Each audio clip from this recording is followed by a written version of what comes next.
Kita lanjutkan nomor 12. Perhatikan skema berikut. Vaksinasi. Ya. Vaksinasi rentan terinfeksi kebal. Terinfeksi ada yang meninggal. Ya, jadi untuk kebal bisa terinfeksi atau melalui vaksinasi. Jadi kebal ini terinfeksi, kabar buruknya bisa meninggal. Jadi kalau yang paling enak ya melalui proses rentan menjadi kebal melalui vaksinasi, nggak usah terinfeksi. Nah, cuman ini sekedar kasus ya. Pak Ali dulu waktu terinfeksi, terkena COVID itu sudah tervaksinasi. Jadi khusus Pak Ali rentan vaksinasi tetap terinfeksi baru insya Allah kebal. Jadi kalau Pak Ali ceritanya gini, rentan ya vaksin, terus ini terinfeksi,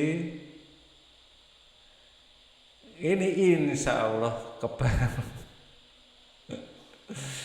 Ya karena sudah penyintas ya. Berdasarkan skema tersebut, pernyataan yang paling tepat adalah satu-satunya rute untuk menjadi kebal adalah melatih infeksi. Tidak. Satu-satunya rute menjadi kebal adalah melalui vaksinasi. Tidak juga. Rute orang menjadi kebal adalah terinfeksi dan vaksinasi. Yes. Orang rentan yang komorbid jika terinfeksi berisiko meninggal. Iya. Iya.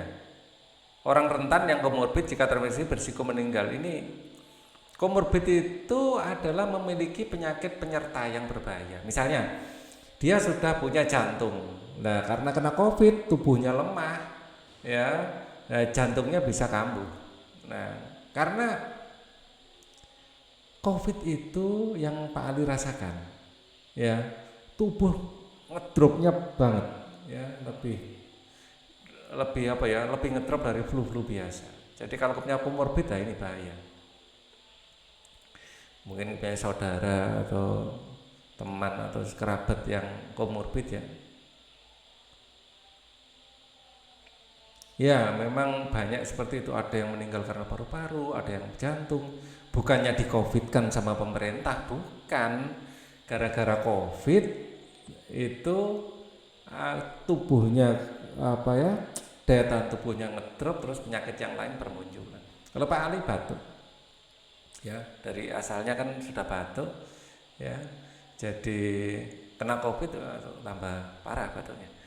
Orang rentan tanpa komorbid jika terinfeksi sembuh dan orang rentan tanpa komorbid jika terinfeksi sembuh dan kebal belum tentu juga.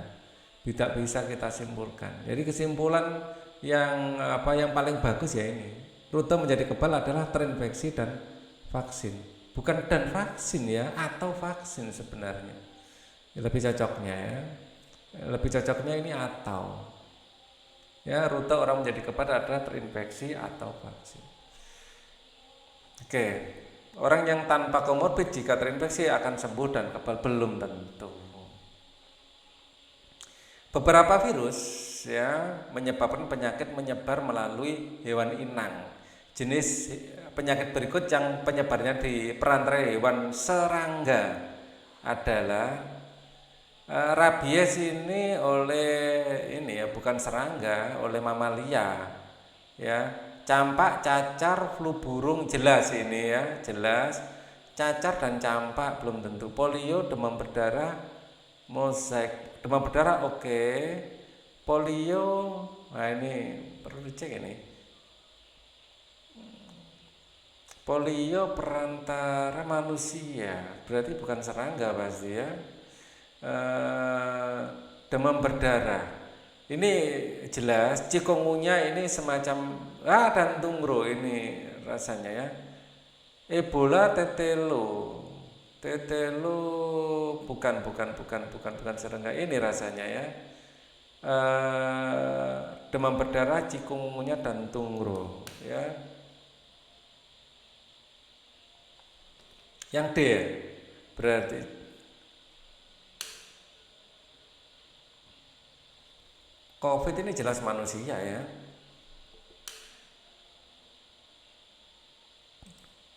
Kabarnya dari kelelawar, tapi kan belum tentu. coba tunggro, penyebaran tunggro, penyebaran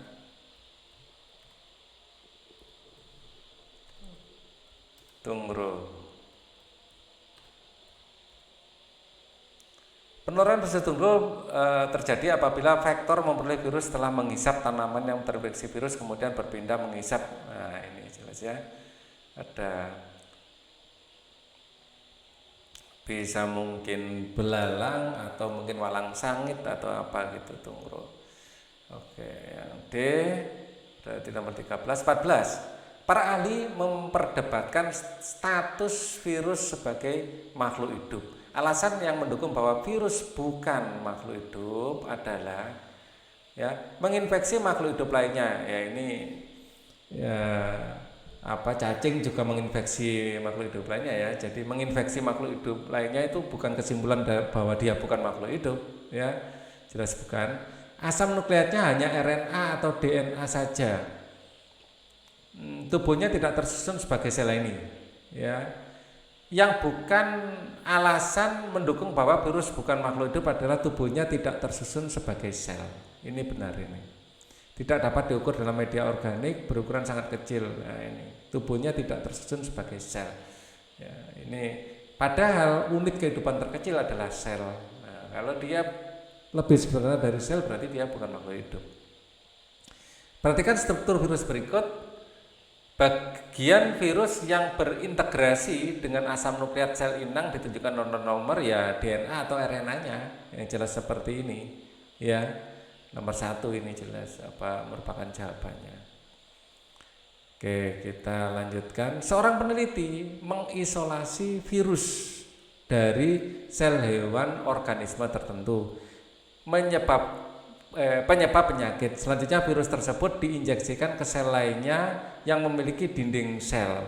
Hasilnya virus tersebut tidak dapat menyebabkan penyakit. Simpulan percobaan tersebut adalah ya seorang peneliti mengisolasi virus dari sel hewan organisme tertentu penyebab suatu penyakit. Ya, selanjutnya virus tersebut diinjeksikan ke sel lainnya yang memiliki dinding sel. Berarti pada tumbuhan ya memiliki dinding sel ya. Hasilnya virus tersebut tidak dapat menyebabkan penyakit. Simpulan percobaan adalah virus memiliki asam nukleat yang berbeda dengan sel inang. Terdapat perbedaan komposisi struktur membran sel inang dengan envelop virus. Mungkin ini ya. Virus memiliki situs pengenalan sel inang ini. Virus memiliki situs pengenalan sel inang yang spesifik. Sel yang berdinding memiliki kekebalan terhadap virus, bukan itu. Sel yang berdinding sulit ditembus oleh virus karena terbuat dari selulosa, bukan ini juga. Ya, jadi dia dari sel hewan dikasih tumbuhan. Ya, terdapat perbedaan komposisi struktur membran sel inang dengan envelop virus. Atau virus memiliki situs pengenalan sel inang yang spesifik. Komposisi struktur membran sel inang dengan envelop virus. Ya, dicoba envelop virus itu bagian yang mana? Kalau selama ini yang Pak Ali tahu itu kayak spike-nya gitu, envelop virus. Envelop virus. Nah, envelop virus itu bagian yang mana? Envelop virus is the outermost layer of many types of virus. Oke, itu pasti ya. It produces the genetic material in their life cycle when traveling between the host cell. Oke, berarti itu jawabannya. Jadi envelope itu bagian yang luarnya ya. Oke. Berarti